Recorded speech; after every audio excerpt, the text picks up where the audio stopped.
Right guys, Shay here, Uneven Bounce, hope you guys are well. Right, so wanted to talk about the intra-squad match that's happening tomorrow.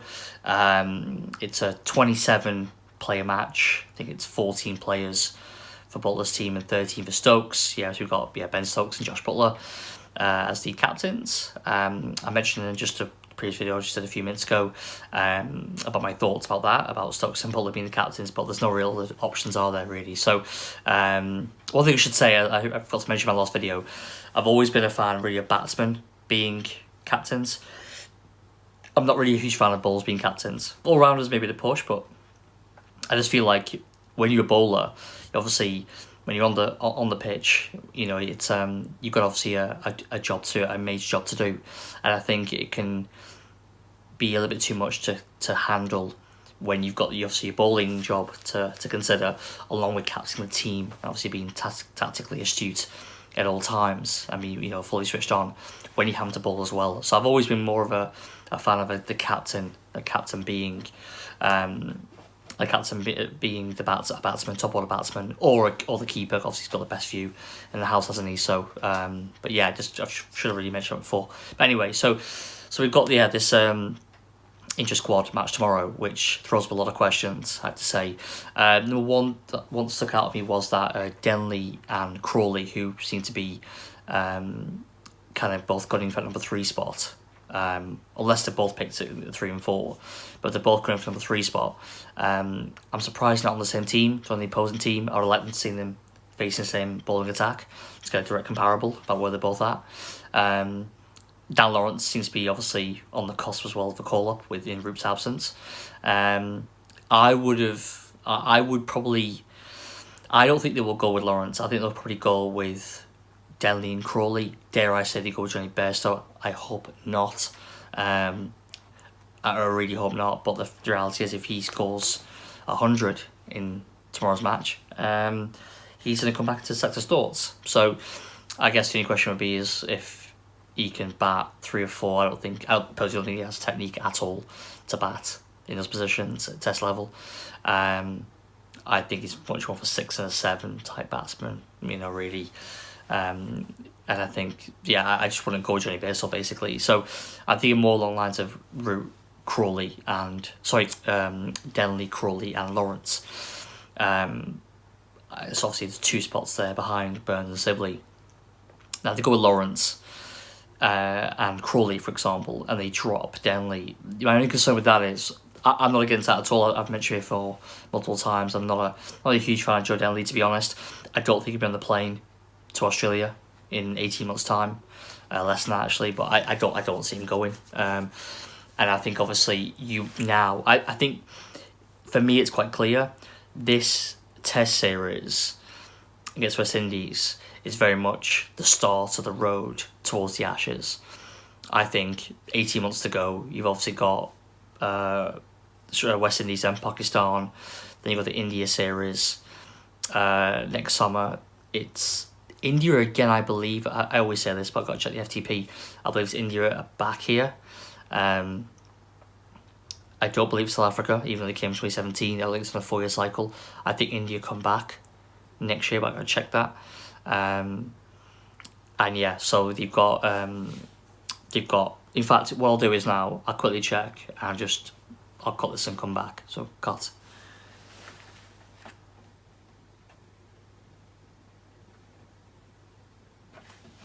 In fact, what I'll do actually, guys, I'll quickly go and check now and just come back on. Alright.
Right, guys. Okay, so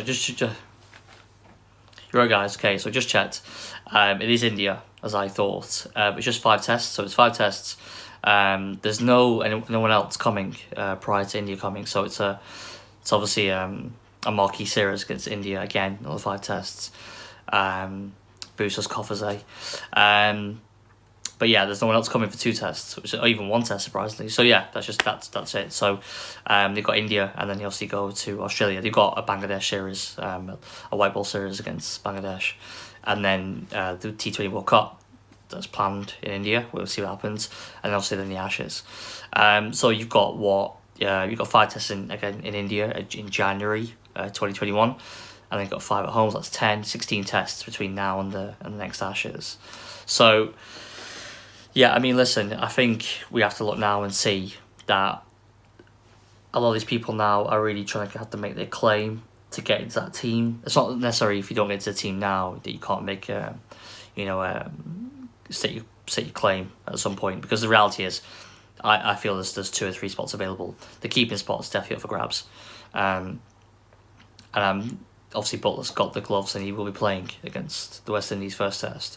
And I think he'll get the entire series, as I said before. But if he flops, I do think you need to look at Ben Foakes. I think it's only fair to look at Ben Foakes.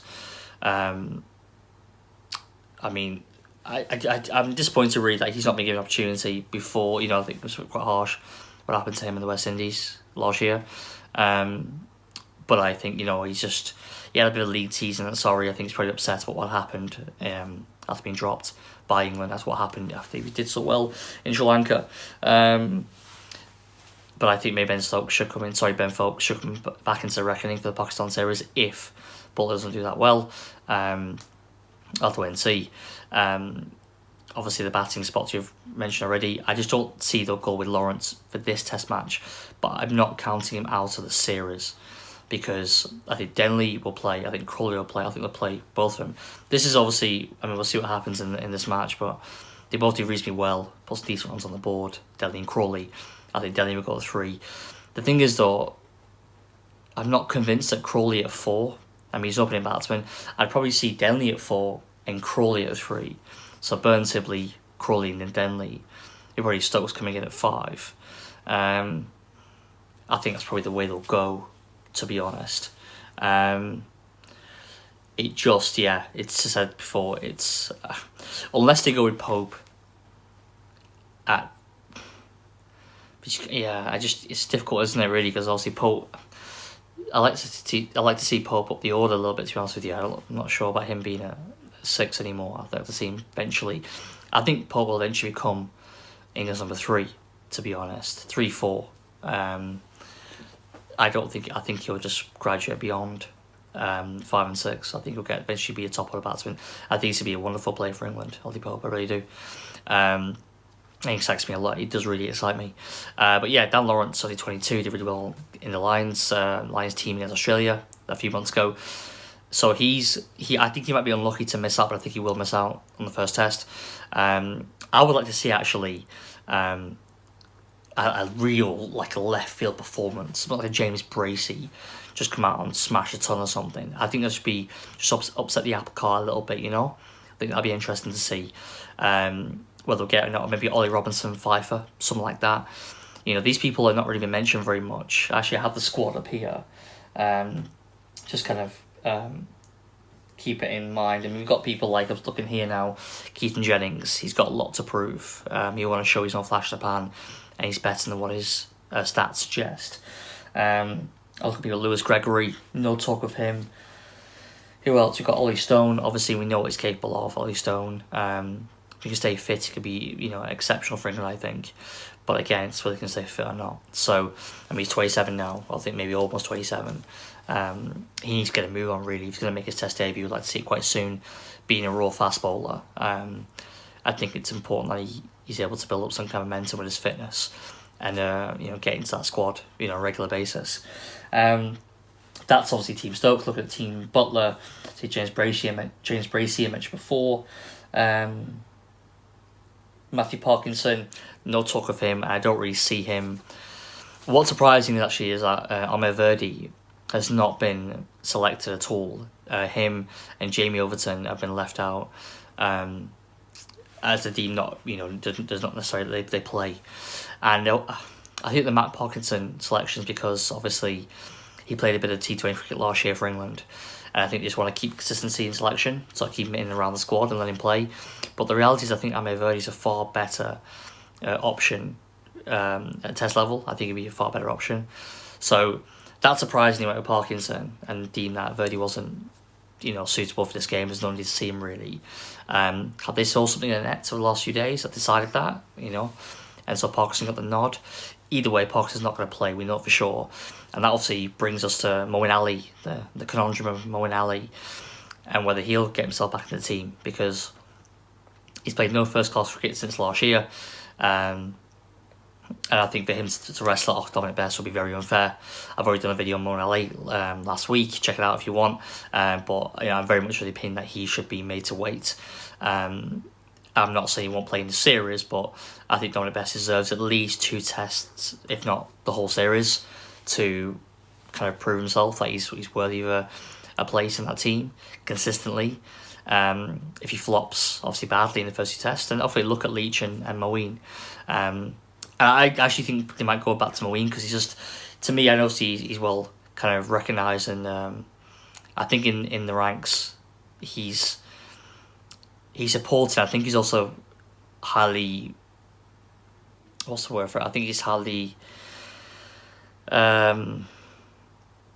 respected for his ability, and I think that they might go back to Moeen potentially ahead of Leach. But I do think Bess will play the first test. But it'll be very, very interesting to see how Moeen Ali gets on, because this will be, obviously, a lot of eyes will be on. I know obviously there's not a live match, but there's going to be obviously a live stream on the ECB website. So a lot of people will be looking at people like Moeen Ali and seeing, right, okay, well, what's he about now? He's back to the setup. He wants to play again. He said that. He wants to play for England again. Okay, let's see if you are still good enough. Let's see what you're about. Has that break done you good, or is it to your detriment? I guess only time will tell. But yeah, so there's that. Who else? We've got the Pace trio. We've got Wood, Archer, and Broad. Wood and Archer teaming up. I mean, that's going to sit the shit out of obviously the Team Stokes, isn't it? So we'll have to see how that goes. To be honest with you, I did think mouth-watering prospect to have Wood and Archer in tandem at Test level. I think it's fantastic with that red cherry. But interesting to see how obviously Jofra Archer goes. Had a bit of stick obviously last few months. Hasn't been that fit either. Has missed quite a few games since the Ashes. So interesting to see how he goes. Is he, because I think what he's going to see now from this match is quite a few options. There's Broad, Anderson, Wokes, Sam Curran, Wood, Stone, himself, Ollie Robinson. There's a lot of options that England have, and I think it bodes really well for the future. So they have a nucleus of of players they can work with. And it helps because obviously there's going to be quite a bit of rotation over the next few weeks in these 6 tests against West Indies and Pakistan.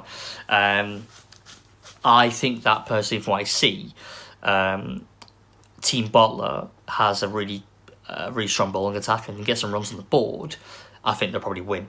I look at the batting for Stokes. So, for Team Stokes, you've got Sibley, Keaton Jennings, Crawley, Bairstow, Stokes, Ben Folkes, Moeen Ali, Lewis Gregory. No real talk of him. I think mentioned before.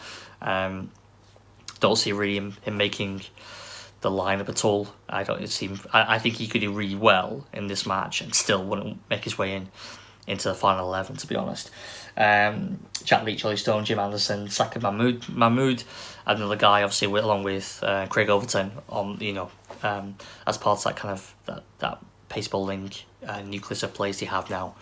So I think it'd be quite a competitive game actually. Obviously these guys haven't had a run out for a long time, all of them. Haven't played cricket for some time. So they're all going to be raring to go. And it's going to just kind of show where English cricket is at the moment, because these are obviously, obviously Root's not there, but outside of Root, these are the best 27 players in the country, supposedly. Aren't they? So yeah, it'd be interesting to see how it goes. I look forward to it. It just shows how much cricket, how much we miss cricket when we are like excited, or I'm really excited about watching an intra squad 3-day game starting tomorrow. I can't wait, to be honest with you. I'm really looking forward to it. I think it's going to be spicy. I think there's there's gonna be a lot of kind of subliminal battles going on there, like I mentioned before with Denley and Crawley, who've been kind of teammates.